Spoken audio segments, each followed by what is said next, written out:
Good morning students. Previous lecture में हमने petroleum को कैसे रिफाइन किया जाता है, फिर उसके बाद में जो पेट्रोलियम के डिफरेंट प्रोडक्ट्स होते हैं, जैसे लाइक लिक्विड सबसे पहले जो हमें मिलती थी एलपीजी, फिर उसके बाद पेट्रोल, फिर साथ kerosene, diesel, fuel oil, lubricating oil, paraffin, wax, bitumen. फिर ये सब जो वेरियस जो पेट्रोलियम प्रोडक्ट्स मिलते हैं, इनके डिफरेंट बॉइलिंग पॉइंट्स होते हैं कि इस टेम्परेचर पर अचीव करने के बाद ये पेट्रोल जो क्रूड ऑयल है उससे वे अलग हो जाते हैं। फिर इसके साथ साथ हमने इनके यूजेस पढ़े थे कि क्या यूज़ किया जाता है, किन फॉर्म्स में ये यूज़ किया जाता है। आज हम पढ़ेंगे about petrochemicals. Many useful substances which are obtained from petroleum and natural gas are called petrochemicals. ऐसे substances जो कि पेट्रोलियम और नेचुरल गैस से हमें मिलते हैं और जो कि काफ़ी यूज़फुल होते हैं, उनको हम पेट्रोकेमिकल्स कहते हैं। इनका इस्तेमाल कहाँ किया जाता है? They are used in the manufacture of synthetic fibre. हमने चैप्टर नंबर 2 में फाइबर, सिंथेटिक फाइबर्स के बारे में पढ़ा था, तो कहीं ना कहीं ये हमें पेट्रोलियम प्रोडक्ट से ही मिलता है। पॉलीस्टर जो कि जिससे कि हम पॉलीस्टर, नायलॉन एक्सेट्रा जो कि हम सिंथेटिक फाइबर बनाते हैं। इसके अलावा हम पॉलीथीन, सिंथेटिक रबर, रबर भी दो टाइप के रहते हैं, एक होता है नेचुरल रबर और एक होता है सिंथेटिक रबर। तो सिंथेटिक रबर भी हमें पेट्रोलियम प्रोडक्ट के आउटकम से ही मिलता है। प्लास्टिक हो गया, परफ्यूम हो गया, डाइज हो गए, जो डिफरेंट डाइज होती है, रंग जो रंग होते हैं जो कि कपड़ों पे किए जाते हैं, तो ये डाइज, ड्रग्स यानी कि मेडिसिन, जो दवाई बनाने में काम आता है। इसके साथ साथ एक्सप्लोजिव, जो आप फटाके वगैरह जो इस्तेमाल करते हैं वो एक्सप्लोजिव, ये सारी चीज़ें हमें पेट्रोलियम से मिलती है। सिंस पेट्रोलियम जो है बहुत ज़्यादा, एक हम बोल सकते हैं एक पेट्रोलियम जो है वो एक सब्सटेंस है, उससे कई अलग अलग टाइप के डिफरेंट सब्सटेंसेस हमें प्राप्त होते हैं। इस वजह से इसको ब्लैक गोल्ड के नाम से जाना जाता है। बिकॉज जब हमने पेट्रोलियम जो टॉपिक स्टार्ट किया था, तब मैंने आपको इमेज दिखाई थी। क्रूड ऑयल की इमेज कैसी थी? ब्लैक कलर की थी। जो ऑयल जो रहता है इनिशियली ब्लैक इन कलर होता है, इस वजह से इसको ब्लैक गोल्ड कहा जाता है। क्योंकि एक तो ये महंगा भी है एज वेल एज प्रीशियस भी है, क्योंकि इससे बहुत सारी अदर सब्सटेंसेस बनते हैं। आपकी बुक में इमेजेस हैं, लाइक देखिए डाई की, है ना, जो डिफरेंट रंग आपको दिख रहे हैं यहाँ पे, ये सारे जो इस्तेमाल होते हैं कपड़ों को रंगने में। फिर उसके बाद में ड्रग्स, मेडिसिन, हमने डिफरेंट मेडिसिन और सिंथेटिक जो फाइबर की ये इमेज है। अब हम पढ़ेंगे अबाउट नेचुरल गैस, क्योंकि हमने कल पेट्रोलियम से रिलेटेड पढ़ा है, पर लेकिन हमने एक नेचुरल गैस जो होती है वो हमने डिटेल में नहीं पढ़ी। Natural gas is an important fossil fuel which occurs deep inside the earth between the layers of non-porous rock. अब जब हमने पेट्रोलियम वाला जब हमने डायग्राम कल देखा था, तो उसमें हमने देखा था कि जो पेट्रोलियम के ऊपर एक गैस जो है वो उसके ऊपर एक लेयर ऑफ गैसेस रहती हैं, जिसको कि हम नेचुरल गैसेस के नाम से जानते हैं। ये जहाँ पे पेट्रोलियम डिपॉजिट्स होते हैं वहाँ पाई जाती है, और एक जगह और होती हैं जो इम्प्रीवियस रॉक है, जो नॉन पोरस रॉक है, उनके बीच में भी ये पाई जाती है। Natural gas is a mixture of lower hydrocarbon. Natural gas में जो है हाइड्रोकार्बन्स की क्वांटिटी कम रहती है, मिक्सचर ऑफ लोअर हाइड्रोकार्बन्स की संख्या वो कम रहती है। It consist mainly of methane, इसमें स्पेशली मीथेन रहता है। कार्बन एंड हाइड्रोजन कंपाउंड को हम हाइड्रोकार्बन बनते हैं, और methane is the type of that hydrocarbon. Butane and propane are also present in small proportion. ये सभी बुटेन भी, प्रोपेन भी, ये भी कार्बन एटम्स हैं, हाइड्रोकार्बन्स हैं। तो ये भी स्मॉल प्रोपोर्शन में प्रेजेंट है। It act as an ideal fuel because it burns with a blue smokeless flame without living in any ash. अब इसको एक आइडियल फ्यूल क्यों माना जाता है? क्योंकि बर्न तो होता है, हम इसको जलाते हैं तो ब्लू कलर की फ्लेम जलती है और ज़्यादा धुआं नहीं निकलता, बिल्कुल स्मोकलेस फ्लेम रहती है, जिससे कि हमारे एनवायरनमेंट भी साफ रहता है। इसके साथ साथ कोई राख नहीं बचती है। और it has a calorie and it has a very high calorific value as well. High calorific value अगर किसी फ्यूल की होती है तो फ्यूल बहुत ज़्यादा अच्छा माना जाता है, क्योंकि उससे हम ज़्यादा से ज़्यादा इसको यूज़ कर सकते, उससे हीट अच्छी जनरेट होती है। In India natural gas has been found in Tripura, Rajasthan, Maharashtra and in the Krishna Godavari delta. अब जो हमारे यहाँ जो नेचुरल गैस है वो त्रिपुरा, राजस्थान, महाराष्ट्र, कृष्णा गोदावरी डेल्टा रीजन में पाई जाती है। ओके, अब यूजेस क्या है नेचुरल गैस के, कि क्या इनके स्पेसिफिक यूजेस हैं। ओके, तो आपने सीएनजी, आजकल बहुत सारे व्हीकल जो है सीएनजी पर रन कर रहे हैं, आपने वो वर्ड सुना होगा। तो CNG is that natural gas which is also known as compressed natural gas. इसको बहुत ज़्यादा एक हाई प्रेशर से कंप्रेस किया जाता है, इस वजह से इसको सीएनजी या फिर कंप्रेस्ड नेचुरल गैस के तौर पे जाना जाता है। CNG is used as a fuel in car, buses, truck because it is less polluting. Okay, India में कार और बसेस आपको मिल जाएगी। ट्रक्स जो है फॉरेन कंट्रीज़ में आपको पाए जाते हैं, सीएनजी फ्यूल्स से जो रन होते हैं। इंडिया में आपको कार एंड बसेस आपको मिल जाती हैं जो कि सीएनजी फ्यूल पे रन करती है, बिकॉज ये इसका कारण ये है कि लेस पॉल्यूटिंग है और कहीं ना कहीं क्लीन फ्यूल है। ओके, इससे जो कार्बन डाइऑक्साइड जो है वो produce because it produce only carbon dioxide, जो कार्बन डाइऑक्साइड प्रोड्यूस होता है वही प्रोड्यूस होता है। क्योंकि इसके साथ अदर हार्मफुल जो गैसेस होती हैं, स्मोक जो होती हैं, वो एयर में नहीं मिलती हैं। एंड वाटर, ओके, उसके साथ साथ कार्बन डाइऑक्साइड के साथ वाटर, जब हम फ्यूल को जलाते हैं तो प्रोडक्शन होता है कार्बन डाइऑक्साइड एंड वाटर का। एंड किसी भी टाइप की राख नहीं बचती है जो जलने के बाद, या फिर धुआं नहीं उठता है। ओके ना, सीएनजी जो है पावर जनरेशन के लिए भी यूज़ किया जाता है, एक चीज़ इसका ये भी है। अब एक अच्छा एडवांटेज ये है सीएनजी का, that it can be supplied directly from gas well to the homes and factories through network of underground pipeline. सबसे खास बात ये है कि जैसे ही हमने जहाँ पर भी गैस वेल प्रेजेंट है, जैसे लाइक पेट्रोलियम है, तो पहले हमें पेट्रोल को एक्सट्रैक्ट करना पड़ता है, उसको रिफाइनरीज में लेके जाना पड़ता है, फिर वहाँ पे डिफरेंट बॉइलिंग टेम्परेचर्स पे इनको हीट करना पड़ता है, और जब जाके हमें पेट्रोलियम के डिफरेंट प्रोडक्ट्स मिलते हैं। बट सीएनजी में ऐसा कुछ नहीं है, डायरेक्ट जो वेल्स होते हैं, जो इनके गैस वेल्स होते हैं, जहाँ पे मतलब गैस का भंडार है, मीन्स कुएँ हैं, वहाँ से डायरेक्ट जो है कुछ अंडरग्राउंड पाइपलाइन अरेंजमेंट करके हम डायरेक्ट गैस वेल से फैक्ट्री से होम तक इसको सप्लाई कर सकते हैं और उसको डायरेक्टली यूज़ कर सकते हैं। मतलब कि जो भी रिफाइनरीज का जो जितना भी काम है वो इसमें नहीं होता है, डायरेक्टली आप गैस वेल से आप फैक्ट्रीज तक, इंडस्ट्रीज तक या होम्स तक इस गैस को सप्लाई कर सकते हैं with the help of underground pipeline, और उसको डायरेक्टली हम यूज़ भी कर सकते हैं। ऐसी पाइपलाइंस जैसे नेटवर्क पाइपलाइन जो है वडोदरा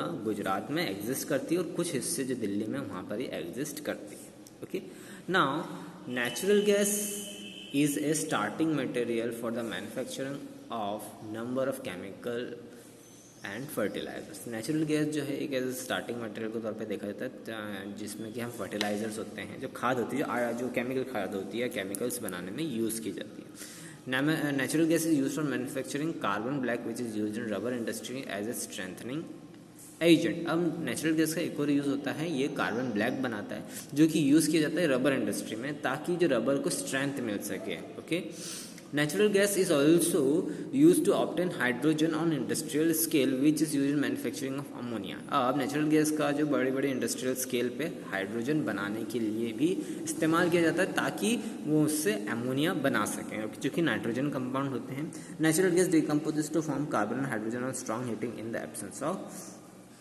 एयर। नेचुरल गैस जो है डिकम्पोज होना स्टार्ट कर देती है कार्बन या हाइड्रोजन आइटम में, जब उनको स्ट्रांगली हीट करे इन द एब्सेंस ऑफ एयर। इस बात का ध्यान रखें कि एयर नहीं होनी चाहिए। जब एब्सेंस ऑफ एयर में जब उसको बहुत ज़्यादा स्ट्रांग हीटिंग करेंगे तो वो डिकम्पोज हो जाती है in the form of carbon या फिर और हाइड्रोजन में। इसकी केमिकल इक्वेशन पढ़ लेते हैं। Okay, this is the chemical equation. ये मीथेन है, यानी कि natural gas. Okay, natural gas हमें क्लियर प्लान है कि उसको मीथेन कहा जाता है। इसका फार्मूला है CH4 मीथेन। सो जब हम स्ट्रॉन्ग हीट करेंगे in the absence of air, तो ये कार्बन आइटम्स और हाइड्रोजन गैस अलग हो जाती है। Okay, now limitations of fossil fuel. Okay, what are the limitations? इससे बहुत सारे लिमिटेशंस है। एक अच्छा हम यूँ नहीं बोल सकते हैं कि एक अच्छा सोर्स ऑफ फ्यूल है, बिकॉज क्या है कि एक तो एग्जॉस्टेबल है। एग्जॉस्टेबल का मतलब कि किसी पॉइंट ऑफ टाइम में ये आज से शायद 10 साल, 20 साल, 30 साल या 50 साल बाद ये पूरी तरह से एग्जॉस्ट हो जाएगा। ओके, फिर साथ साथ पॉल्यूशन बहुत क्रिएट करता है। ओके, ये इसकी सबसे बड़ी मेन लिमिटेशन है, एयर पॉल्यूशन और लिमिटेड अवेलेबिलिटी। ओके, क्योंकि अवेलेबिलिटी लिमिटेड इसलिए क्योंकि इसको करोड़ों साल लग जाते हैं फॉर्म होने में, और हम अभी यूज़ कर रहे हैं। ओके, हम यूज़ कर रहे हैं, पर लेकिन उसका जो फॉर्मेशन की जो स्पीड है वो बहुत स्लो है। जिस स्पीड से हम यूज़ करते हैं फ्यूल इन फॉसिल फ्यूल्स को बहुत ज़्यादा तेज़ है, पर लेकिन जिस तरीके से फॉर्मेशन जो वापस से फॉर्म होगा उसमें बहुत ज़्यादा टाइम लगता है, तो इसलिए इसकी अवेलेबिलिटी जो है वो लिमिटेड है। अब सबसे पहली चीज़ इसकी हम डिटेल में पढ़ लेते हैं लिमिटेड अवेलेबिलिटी के बारे में। Okay, firstly it took millions of years for the conversion of dead organism into fossil fuel. सबसे पहला तो इसको बहुत करोड़ों साल लग जाता है जो डेड ऑर्गेनिज्म होते हैं उनको फॉसिल फ्यूल में कन्वर्ट होने में। Secondly this resources can not replenish themself by quickly recycling. ये क्विकली अपने आप रिसाइकल नहीं होते हैं, जल्दी से वापस से ये रिक्रिएट नहीं करते अपने आप को, एंड बहुत ही ज़्यादा समय लेते हैं, रीजनेबल टाइम, वही millions of years. So if the resources are used at the present rate of consumption the known reserves of this fossil fuel will last only 100 years causing energy crisis. Okay, और अगर हम जिस speed से या उससे ज़्यादा ही हम use कर रहे हैं इन फ्यूल्स को, अगर हम ऐसे यूज़ करते रहे तो आने वाले 50-60 साल तक ये सारे जो फॉसिल फ्यूल्स है पूरी तरीके से एग्जॉस्ट हो जाएंगे। ओके, तो वो लिमिटेड अवेलेबिलिटी है, ये इसका एक डिसएडवांटेजेस है, लिमिटेशन है, ओके, कमी है इसकी। Then comes about air pollution, जो कि सबसे बड़ा इसका लिमिटेशन या डिसएडवांटेजेस है। Burning of fossil fuel produces gases like carbon dioxide, carbon monoxide, sulfur dioxide and smoke। जब हम फॉसिल फ्यूल्स को जलाते हैं, स्पेशली पेट्रोल, डीजल, कैरोसिन, अगर हम सीएनजी के मुकाबले देखें तो वो पेट्रोल डीजल जो हैं ये बहुत ज़्यादा पोल्यूशन क्रिएट करते हैं। इससे जो गैसेस निकलती है लाइक कार्बन डाइऑक्साइड हो गया, कार्बन मोनोऑक्साइड हो गया, सल्फर डाइऑक्साइड, स्मोक हो गया, ये सारे गैसेस प्रोड्यूस होते हैं। This gases causes air pollution. Okay, air pollution leads to respiratory problem, और ये एयर पोल्यूशन होती है तो हमें ही प्रॉब्लम होगी, हमें सांस लेने से तकलीफ होना स्टार्ट हो जाती है, या फिर सांस से रिलेटेड हमें बीमारी होना स्टार्ट हो जाती है। कई बार सफोकेशन भी हो जाता है। कोई इंसान अगर ज़्यादा पॉल्यूटेड एयर अगर ब्रीथ कर रहा था उसको सफोकेशन हो जाता है, उससे कई बार उसकी डेथ भी हो जाती है। अब सल्फर डाइऑक्साइड प्रोड्यूस होने से जब हम फॉसिल फ्यूल जलाते हैं तो ये क्या होता है, सल्फर डाइऑक्साइड किससे मिल जाता है, जो कि रेन वाटर होता है, जो क्लाउड्स में फॉर्म हो रहा है, जो वाटर हमारा फॉर्म होता है उससे जाके मिल जाता है, जिससे कि सल्फ्यूरिक एसिड बना देता है। सल्फर डाइऑक्साइड जब वाटर के साथ मिलता है तो सल्फ्यूरिक एसिड बनाता है, और जब ये पोल्यूटेड रेन सल्फ्यूरिक एसिड से मिल के जब ये रेन पॉल्यूटेड रेन जब बरसती है तो उसको हम एसिड रेन कहते हैं। Okay, carbon dioxide is a green house gas which lead to increase in average temperature of the earth, it leads to the melting of polar ice cap. अब जब हम फॉसिल फ्यूल जलाते हैं तो उसमें से गैस निकलती है जो कि कार्बन डाइऑक्साइड, जो कि एक form of green house gas है, जो कि अर्थ के टेम्परेचर को मेंटेन करके रखते हैं। पर लेकिन अगर कार्बन डाइऑक्साइड की मात्रा ज़्यादा हो जाएगी तो अर्थ का टेम्परेचर क्या है, धीरे धीरे इंक्रीज होना स्टार्ट हो जाएगा। और आपने देखा होगा कि पहले के मुकाबले अब गर्मी ज़्यादा पड़ती है। कई जगह ऐसी हैं जहाँ पर पहले इतनी गर्मी नहीं पड़ती थी और बहुत ज़्यादा गर्मी पड़ रही है, और जो हमारे जो आइस कैप्स हैं, पोलर रीजन्स हैं, वो पिघलने लग गए, और अगर वो बहुत पूरे तरीके से पिघल गए तो हमारा अर्थ जो है पूरी तरीके से पानी के अंदर सबमर्ज हो जाएगा। ओके, तो कहीं ना कहीं ये एक थ्रेटनिंग लिमिटेशन है जो कि हम फॉसिल फ्यूल को यूज़ तो कर रहे हैं, बट लेकिन उससे बहुत सारे नुकसान भी होते हैं, specially to our environment. Incomplete combustion of fuel results in the formation of carbon monoxide and soot particles. अब कई बार इनकम्प्लीट कंबशन में भी फ्यूल प्रॉपर्ली जल नहीं पाते तो उससे कार्बन मोनोऑक्साइड और सूट पार्टिकल्स बनते हैं। When we inhale carbon monoxide it combines with haemoglobin to form carboxyhemoglobin. Due to this, hemoglobin becomes unable to carry oxygen to the blood cell, which results in death due to suffocation. अब क्या होता है कि कई बार आपने सुना हो suffocation की वजह से डेथ हो गई है। उसका कारण क्या होता है कि जो कार्बन मोनोऑक्साइड्स होता है, जब ये हम इसको सांस के थ्रू जब हम इनहेल कर लेते हैं तो जो हमारे ब्लड में जो हीमोग्लोबिन होता है, ओके, वो हीमोग्लोबिन में जाके ये मिल जाता है, जिससे कि ऑक्सी हीमोग्लोबिन फॉर्म हो जाता है, जिससे कि ये haemoglobin due to this haemoglobin become जो ये हीमोग्लोबिन जैसे हम ब्लड जो है थ्रू आउट जो हमारी बॉडी में रन करा वो ऑक्सीजनेटेड ब्लड को बॉडी सेल्स तक पहुँचाने नहीं पाता। एज ए रिजल्ट सिंस हमारी बॉडी में ऑक्सीजन लेवल कम होगा तो हमें सांस लेने में प्रॉब्लम होगी और जिससे हमारी डेथ हो जाती है। ओके, सूट पार्टिकल्स जब बनते हैं तो ये जब हमारी बॉडी में एंटर करते हैं तो ये हमें ब्रीथिंग करने से रोकते हैं। ओके, और हमें जो कफ है, खांसी जो होती है वो बहुत ज़्यादा स्टार्ट हो जाती है, छींक आना स्टार्ट हो जाती है, रेस्पिरेटरी प्रॉब्लम जैसे लाइक अस्थमा जैसे प्रॉब्लम क्रिएट होती हैं, और हम उस बीमारी से फिर हम जूझ रहे होते हैं। देन कम्स कंजर्वेशन, कि अभी हमने देखा कि लिमिटेड रिसोर्स तो है और पोल्यूटेड भी है, पर लेकिन कंजर्व करना भी ज़्यादा ज़रूरी है, और कहीं ना कहीं इनका एक अल्टरनेट जो फ्यूल है उनको तलाशना और उनको इम्प्लीमेंट करके उनको डे टू डे लाइफ में उनको यूज़ करना, ताकि हमारी जो फ्यूचर जनरेशन है जो जो सारी फैसिलिटीज़ हम यूज़ कर रहे हैं वो भी वो सारी फैसिलिटीज़ यूज़ कर पाए। ओके, सो हम फॉसिल फ्यूल को कैसे कंजर्व करेंगे? Conservation is the wise and careful use of resources. We need to conserve the fossil fuel keeping the mind limited availability of fossil fuel. अब हम कंजर्व क्यों करेंगे? क्योंकि हमें पता है कि कुछ समय बाद ये बहुत लिमिटेड है और कुछ समय बाद ये पूरी तरह से विलुप्त हो जाएंगे। तो हमें we should reduce the use of fossil fuel, हमें फॉसिल फ्यूल का रिडक्शन कर देना चाहिए बहुत कम। जैसे लाइक फॉर एन एग्जांपल, आप कहीं पास में जा रहे हैं तो मोस्ट ऑफ द जो बच्चे क्या करते हैं, अगर उनके घर में बाइक होती है तो बाइक से जाते हैं, तो वो उसको स्विच करके हम ये कर सकते हैं, या तो हम पैदल चले जाएं, साइकिल के हेल्प से चले जाएं। इससे क्या होगा, जो कुछ अमाउंट ऑफ फ्यूल तो आप बचाओगे। Okay, and use this fuel only when absolutely necessary. जब भी कोई नेसेसरी काम हो तभी हम इन फ्यूल को यूज़ करना चाहिए। जितना हो सके उतना पब्लिक ट्रांसपोर्टेशन यूज़ करना चाहिए। कई बार हम देखते हैं कि इंसान कहीं कहीं ट्रैवल भी करना होता है तो वो अपने प्राइवेट व्हीकल से करते हैं, ना कि पब्लिक ट्रांसपोर्टेशन का यूज़ करते हैं। पर अगर हम पब्लिक ट्रांसपोर्टेशन का यूज़ करें तो कम से कम फ्यूल वेस्ट होगा। ओके, कभी इमरजेंसी होती है इन दैट केस हम फ्यूल को यूज़ करना चाहिए, फॉसिल फ्यूल्स से रिलेटेड थिंग्स को यूज़ करना चाहिए। We should increase the use of renewable source of energy, जैसे लाइक सोलर एनर्जी हो गई, विंड एनर्जी हो गई। इन सारे जो सोर्सेस है, अल्टरनेट जो रिसोर्सेस हैं, इन पर ज़्यादा हमें अब रिलाई करना चाहिए और ऐसे थिंग्स प्रोडक्ट्स खरीदना चाहिए जो कि इन रिसोर्सेज पे चल रहे हैं।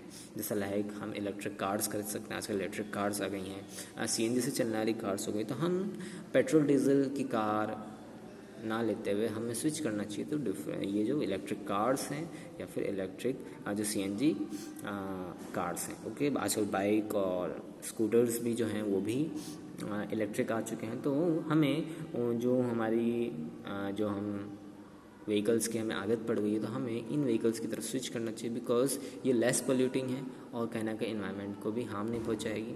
Okay, and we should use more fuel efficient machines, और ऐसी मशीन्स को यूज़ करना चाहिए जो कि बहुत ज़्यादा फ्यूल एफिशिएंट हो।